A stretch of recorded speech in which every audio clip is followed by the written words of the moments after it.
من إحدى قرى مركز السنبلاوين محافظة الدقهلية.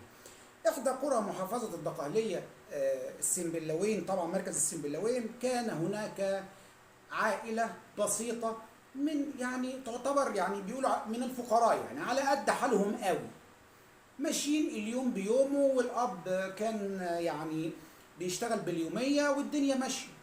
توفى الأب وأصبح عندها في الأم وأخ وأخت.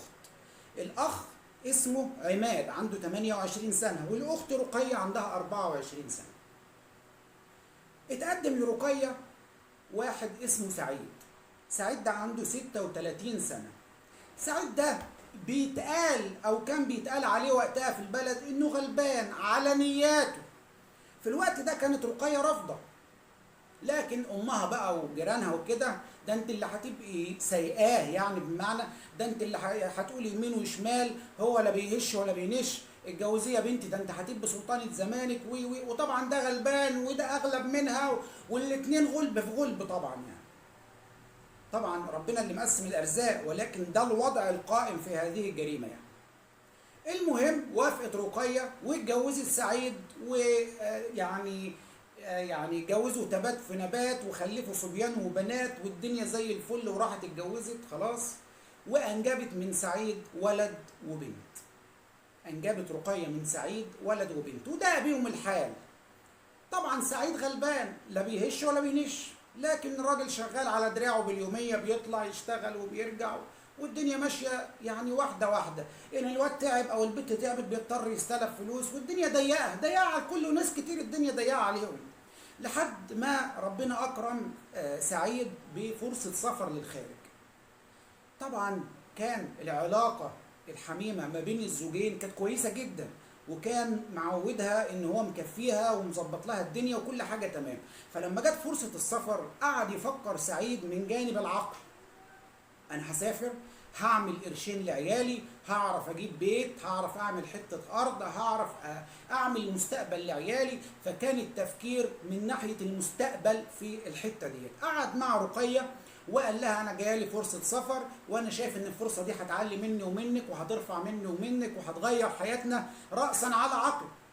قالت له طب انا برضه زوجتك وبتاع وانت فاهم وكده، ومش هينفع استغنى عنك وبتاع. قال لها معلش احنا لازم نستحمل، لازم عشان خاطر عيالنا دول لازم نبنيهم، ولازم يكبروا يلاقوا حاجه مسنودين عليها وحاجات من هذا القبيل. الى ان وافقت رقيه وقالت خلاص انا هتوكل على الله، وتوكل على الله، انت سافر وانا ان شاء الله هستناك، وان شاء الله هاخد بالي من العيال، وربنا يوفقك في حياتك يا حبيبي. سافر سعيد. بعد السفر بحوالي 3-4 شهور، الزوجه طبعا كانوا قاعدين في شقه لوحديهم. قالت انا قاعده في الشقه كده انا والعيال وشنا في وش بعض، لا انا امي برضو قاعده هناك، انا هروح اقعد مع امي واخويا. كان اخوها عنده 28 سنه لسه ما اتجوزش، اللي اسمه عماد. راحت رقيه كلمت سعيد انا هروح اقعد مع امي بدل ما انا قاعده. لا خلاص روحي، وانا هبعت لك على هناك اللي انت عايزاه، والدنيا ماشيه. راحت رقيه عند امها وقعدت خلاص، وعاشوا هناك والدنيا زي الفل. العيال بتطلع تروح المدرسه الصبح وبيجوا، والدنيا ماشيه بالنسبه لهم تمام، لحد ما جم في الاجازه دي. الاولاد بتطلع تلعب بره في الشارع والدنيا تمام، لكن كان في قصه تانيه او مشكله تانيه بتعاني منها رقيه. ايه هي؟ رقيه جوزها دلوقتي مسافر بقاله 16 شهر، بقاله 16 شهر مسافر. طبعا كان المفروض ان هم متفقين ان هيجي لها بعد سنه، لكن هو من اول السنه ما خلصت 12 شهر كل مره يقول لها انا هظبط حالي وان شاء الله هنزل الشهر الجاي، والشهر اللي جاي ما يجيش يجي اللي بعده، وان شاء الله اللي بعده، وان شاء الله اللي بعده، الى ان وصلوا الى 16 شهر. فطبعا البنت سر امها، ففي قاعده البنت ما عادتش مستحمله بقى، قعدت تكلم جوزها انت ترجع، انا ما عدتش مستحمله، انا محتاجه راجل في حياتي، انا ليا متطلباتي، انا كده مش قادره استحمل، انت لازم ترجع. وبرضه نفس الكلام، يا بنت لازم نستحمل عشان ولادنا، ولازم ولازم ولازم والكلام ده. لحد البنت فجأة بعد ما فاض بها الكيل قاعده بتتكلم مع والدتها وبتفضفض لها، مالك يا بنت انت زعلانه ليه، حزينه ليه، مالك كده مش على بعضك. قالت لها بصراحه يا ماما انا عايزه اتطلق. تتطلقي؟ تتطلقي ليه يا بنت؟ قالت لها ايوه انا عايزه اتطلق. ليه في ايه؟ قالت لها يا ماما انا اتجوزت وجبنا واد وبنت وسابني وسافر، ودلوقتي اقول له تعالى يقول لي الشهر الجاي والشهر اللي بعده والشهر اللي بعده، وانا بصراحه ما عدتش مستحمله. ما عدتش مستحمله ايه يا بنت، ما انت قاعده اكله شاربه نايمه دنيتك زي الفل.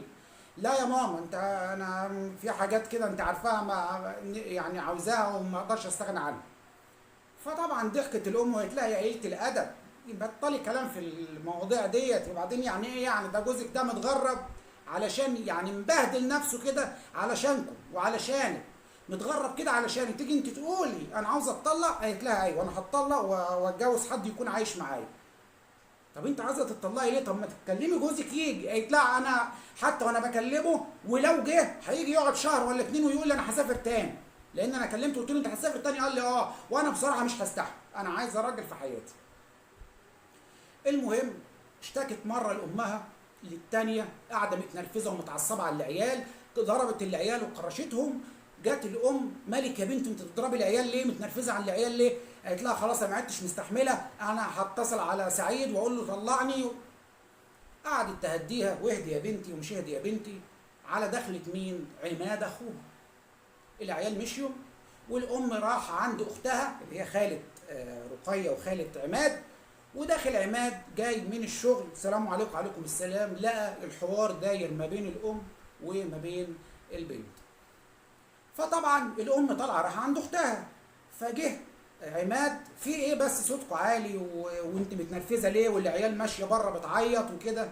قالت له تعالى يا عماد، تعالى يا عماد كلم اختك دي، اختك قاعده بتقول لي عايزه اتطلق، عقلها المجنونه دي، عقلها المجنونه بلا هبل بلا عبط، احنا خلاص الناس هتقول علينا ايه. وطلعت الام راحت على اختها. قعد عماد اخوها طبعا دي عندها 24 و 28 سنه، قعد عماد مالك يا رقيه في ايه يا حبيبتي، ايه اللي انت تعبانه منه، ايه اللي انت عايزه تطلقي ليه، هو الراجل اثر معاكي في حاجه، هو شتمك، هو عملك؟ قالت له بصراحه مش هينفع اقول. يا بنتي اتكلمي. لا مش هينفع اقول. من هنا لهنا تنى وراها لحد ما عرف منها السبب الرئيسي ان هي عايزه تطلق ليه، عشان يكون في راجل في حياتها، لانها مش قادره تستحمل وفاض بيها الكيل وما عادتش خالص مستحمله. في الوقت ده كانت هي بتعيط وقعدت تعيط، فعماد اخدها في حضنه وحضنها وما تزعليش وان شاء الله هتظبط الدنيا وي وي وي. ملخص الحوار عشان اريح عليكم، الحضن ده انتهى بيهم في غرفه النوم لحد ما افرغ شهوته كلها فيه وريحها. قال لها كده خلاص تمام؟ قالت له كده تمام. قامت هي وهو وطلعوا خلاص وكأن خبرا لم يكن ومفيش حاجة حصلت والكلام ده كله تمام، لحد ما جت بعد شهرين قاعدة فوجئت ان هي عندها مغص في بطنها او حاجات من دي، راحت تكشف، الدكتورة قالت لها مبروك انت حامل. طنطا حامل. طبعا الدكتورة ما تعرفش ان جوزها مسافر. ايوه حامل يا حبيبتي الف مبروك، روحي فرحي جوزك وكده. فبقت بالنسبه لها مصيبه، هي عارفه حامل من مين، بس هل المره ولا المرتين اللي احنا عملناهم دول يخليني احمل؟ للاسف هي حامل. قعدت تفكر طب هتعمل ايه، طب هتجيبها لهم ازاي. جات لها فكره، قالت انا جوزي ده اسماعيل سعيد على نياته، سعيد ده على نياته قوي، فممكن لو قعدت لحقت عليه بكلمتين كده ممكن الدنيا تمشي. فراحت متصله على سعيد، ازيك يا سعيد عامل ايه، اخبارك ايه، انا عندي ليك خبر حلو. قال لها ايه خير في ايه؟ قال لها انا حامل يا سعيد. قال لها نعم نعم. قالت له انا حامل. قال لها نعم كمان مره. يعني ايه حامل؟ قالت له في ايه؟ انا حامل بقول لك انا حامل. قال لها انا سايبك بقالي 18 شهر، حامل ازاي؟ قالت له مش انت اخر مره قبل ما تسافر كنت انت معايا وعملنا مرتين ومش قال لا ايوه ماشي وبعدين انت بقالك دلوقتي احنا بقى انا مسافر بقالي 18 شهر النهارده، حامل ازاي يعني؟ ففوجئت ان سعيد ذهنه بدا يتنصح من الغربه، بقى الغربه بتعلم، وبدأ يتنصح للي حواليه وبدأ يزق معاها، انت عملت كده ازاي؟ فراحت قلبة الموضوع، قالت له يعني يا سعيد محدش يعرف يهزر معاك. يا اخي بهزر معاك، انت ايه يعني ما اعرفش اهزر وافك مع جوزي كده؟ امال افك مع مين لو ما فكش مع جوزي بقى؟ قال لها يعني انت بتهزري؟ قالت له طبعا، هحمل منين يعني؟ هو الواحده ما ينفعش تفك نفسها معاك؟ وقفلت القصه وهو خلاص عرف ان هي كانت بتهزر والموضوع خلص. جات الام راحت قاعده معاها، قالت لها انا في مصيبه. في ايه يا بنتي؟ قالت لها انا حامل. يخرب بيت اهلك، يخرب بيتك، فضحتينا، عملتينا، مين يا بنت اللي عمل كده، مين يا مش عارف ايه. تنيتوا مع بعض لحد ما قالت لها عماد اخويا هو اللي عمل معايا. جت الام طبعا، عماد داخل، يا فاجر يا نجس اطلع بره، وراحت كرش عماد بره. طب دي هتكرش، ارجعي روح شقتك. فالام قالت ايه؟ طب ما انا لو كرشت عماد وكرشتها راحت شقتها مع عماد كده هيروح لها شقتها. لا يا اختي خليكي قاعده، خليك انت قاعده كده اهو عشان اشوف المصيبه اللي انت فيها هنحلها ازاي. قعدت معاها وبالفعل قررت الام ان طبعا ما ينفعش الجنين ينزل، ما ينفعش، كان في خطوره على حياتها وكده. فقعدتها معاها وقالت لها انت ما تخرجيش خالص لحد ما تولدي، وبعد ما تولدي ساعتها يحلها ربنا بقى.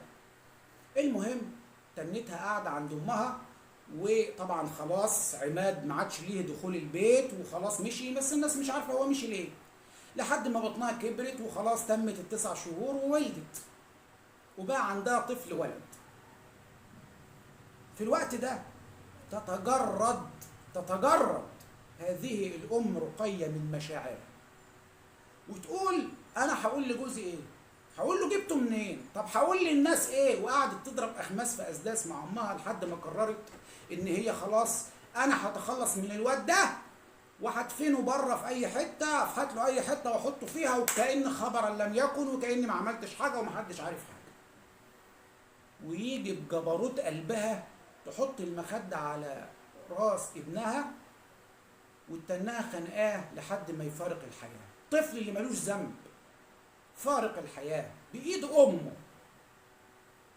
بعد كده خلاص، طب انا هاخده بقى دلوقتي اوديه فين؟ طب فين الحته اللي هفحت واحطه فيها؟ ما كان بيها الا ان رفعت سماعه التليفون وكلمت اخوها عماد، يا عماد انا ولدت والولد انا موته عشان نخلص من القصه دي. قال لها برافو عليك. طب احنا هنعمل ايه؟ قالت له بقى معلش شوف لي حته كده ندفن الواد ده في الليل فيها والدنيا خلاص ونخلص منه. قال لها انا عندي فكره كويسه. شوف سبحان الله، شوف سبحان الله عشان يكشف الدنيا. قال لها طب انا عندي فكره كويسه، بدل ما نروح ونفحت ونعمل وحد مش عارف يشوفه او يعمل كذا، انا اعرف التربي اللي عندنا، ممكن اروح اقعد معاه كده كلمتين واغمزه ب 200 جنيه ولا حاجه واخليه ياخد الواد ايه يدفنه وخلاص وخلصنا على كده والموضوع يتكافئ على الخبر مبروك. قالت له ماشي. قال لها خلاص انت هتروحي بعد العشاء، هتروحي الفلان الفلاني في المقابر، هتدي له بس ال 200 جنيه وقولي له ان انا اخت عماد وهو هياخد منك الواد ويدفنه وخلصنا. قالت له خلاص ماشي. المهم طلعت اخذت الولد وراحت على، طبعا كانت هي والده طبيعي فكان تقدر تتحرك بعدها بحوالي، كان الكلام ده بعدها ب4 أو 5 ايام. قعدت تتحرك، راحت المقابر. السلام عليكم. وعليكم السلام، انا اخت عماد. اهلا يا حبيبتي تعالي اتفضلي ومش عارف ايه. طبعا في اوضه كده بتبقى بره المقابر قاعدين فيها. المهم غمزته بال 200 جنيه. قال لها خلاص تعالي ورايا. وهي داخله كده في 2 لسوء حظها والحسن حظنا كلنا، 2 من كبارات البلد، الناس المحترمه في البلد او الاثرياء في البلد، طالعين من المقابر، كانوا عاملين حاله وفاه وكانت تم الدفن وان كل الناس مشيت بس هم كانوا قاعدين بيقروا شويه قران جوه. طالعين ففوجئوا لقوا البنت داخله لوحدها شايله لفه بيضه، فده طفل رضيع. فراجل من وجهاء البلد، الراجل طبعا من كبار البلد، فدي من بنات البلد، فعاوز يطمن عليها، عايز يواسيها، يقول لها البقاء لله يا حبيبتي في مصابك والكلام ده كله. المهم وقفها قال لها البقاء لله يا حبيبتي، ده ابن مين؟ اول ما قال لها ده ابن مين ده انا مش عارف، وقعدت فوجئ الراجل ده او الراجل الثاني ان هي تهتها كميه تهتها وكميه مش راضيه تتكلم. بس انا هو توفى معايا وانا عايزه ادفنه ومش عارف ايه. قال لها خلاص يا بنتي، طب ابن مين؟ طيب انت مرات مين؟ قالت له انا مرات فلان الفلاني. مرات فلان الفلاني؟ مش ده مسافر؟ اه مسافر. طب ده ابن اخوه مثلا او ابن اخته او مين ده؟ طيب طيب فين تصريح الدفن يا بنت اللي معاك؟ قالت المهم قعدت ايه تتهته، راح نادي التراب اللي كان ماشي قدامها، تعال هو فين التصريح الدفن والواد ده جاي منين ودي مين فطبعا قال له والله انا ما اعرفش، انا هم جايالي من طرف واحد وبتاع. المهم ما على الراجل الكبير ده الى ان هو رفع سماعه التليفون وراح مكلم الشرطه. تعال شوف القصه، شوف الطفل ده ابن مين، شوف الدنيا دي دايره ازاي. وجت الشرطه بالفعل، اخذت الطفل واخذت رقيه معاهم وراحوا تم القبض عليها وتم اخذ الولد للطب الشرعي، وتبين ان هو مات خنقا. تقرير الطب الشرعي، وحبسوا رقيه وراحوا دفنوا الولد بعد الطب الشرعي. اتحبست رقيه واخذت 4 ايام في 15 يوم على ذمه القضيه، والقضيه موجوده حتى الان في مركز السنبلاوين محافظه الدقهليه، لم يصدر فيها حكم حتى الان. والزوج حتى هذه اللحظه موجود خارج البلاد ومفيش حد بلغه باللي حصل حتى الان. طبعا هيعرف، لكن في الفتره الجايه ان شاء الله هنعرف الحكم اللي كان على رقيه، اللي طبعا وهي بتعترف في اعترافاتها جايب الواد ده منين، ده جوزك مسافر بقاله قد ايه؟ قالت له من جوزي ده بقاله 18 شهر. المهم تنات ضغط عليها لحد ما قالت اخويا عماد هو اللي كان معايا. قبضوا على عماد هو كمان، اللي قالت ان هو اللي وداها لطريق المقابر، وبالفعل تم القبض على عماد اخوها هي كمان، وتم زج بيه في السجن، واخد زيها برضو 4 ايام في 15 يوم، وحتى الان لم يصدر الحكم عليهم. وفور الحكم ان شاء الله هنعرف حضراتكم بالحكم. نيجي نتكلم وتسالني طب مين اللي غلط في القصه دي؟ ما اقدرش اقول الغلط على الزوج، ما اقدرش اقول الغلط على الزوج. وده طبعا حاجات كتير بنقول للزوج لو تقدر تاخدها معاك خدها، لو تقدر تاخدها زوجتك معاك وانت مسافر خدها، ولو عندك ما يكفي قوتك اقعد ما تسافرش. لكن ده اللي حصل، ده اللي حصل. زوجة محرومة احتياجاتها مش قادرة تاخدها بعد ما اتعودت على حاجة، يوم ما خدتها من اخوها، فتحمل فتحصل القصة دي كلها. قولوا لنا بقى في الكومنتات يا ترى مين السبب؟ هل اخوها السبب عشان نام معاها؟ هل جوزها السبب عشان سابها وسافر؟ الراجل اللي بيدور على اكل عيش عياله والتطوير من حياة عياله؟ ولا هل هي السبب عشان الرغبة عندها عالية او الشهوة عندها عالية؟ طبعا هنتظر كومنتاتكم ورأيكم في